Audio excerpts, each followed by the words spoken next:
Chalamila, na mkabidhi wewe ndugu yangu Mheshimiwa Mpogolo, mkuu wa wilaya ya Ilala, mwenge huu wa uhuru ukiwa unawaka, unameremeta na unang'aa, nikiwa nimeupokea ukiwa salama sana kutoka kaskazini Unguja, ambao leo tarehe 13 ya mwezi wa 4 utaanza kuukimbiza kwenye wilaya yako.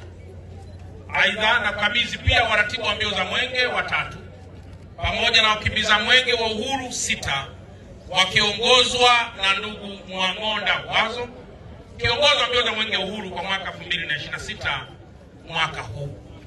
Mungu akubariki na kuongoze uweze kukimbiza mwenge huu pasipo dosari ya aina yoyote mpaka hapo utakapokabidhi tena katika wilaya nyingine.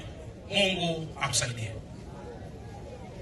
Mimi Edward Jonas Mpogolo, mkuu wa wilaya ya Ilala. Mkuu wetu wa mkoa wa Dar es Salaam Mheshimiwa Albert John Chalamila, ukiwa unawaka unameremeta, ninakiri kupokea waratibu wote wa kitaifa na wa mkoa wa Dar es Salaam.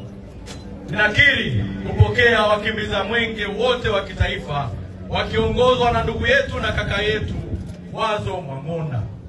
Mwenge huu wa uhuru utakapokuwa katika wilaya yetu ya Ilala utakimbizwa kilomita 54.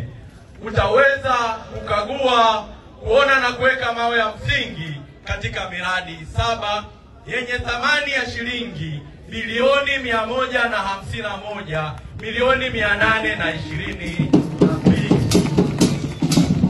Mwenge huu wa uhuru utakapokimbizwa katika wilaya yetu ya Ilala yenye wakazi zaidi ya milioni 1,600,000 wataweza kuukimbiza Mheshimiwa mkuu wetu wa mkoa katika maeneo yote ili kuhakikisha amani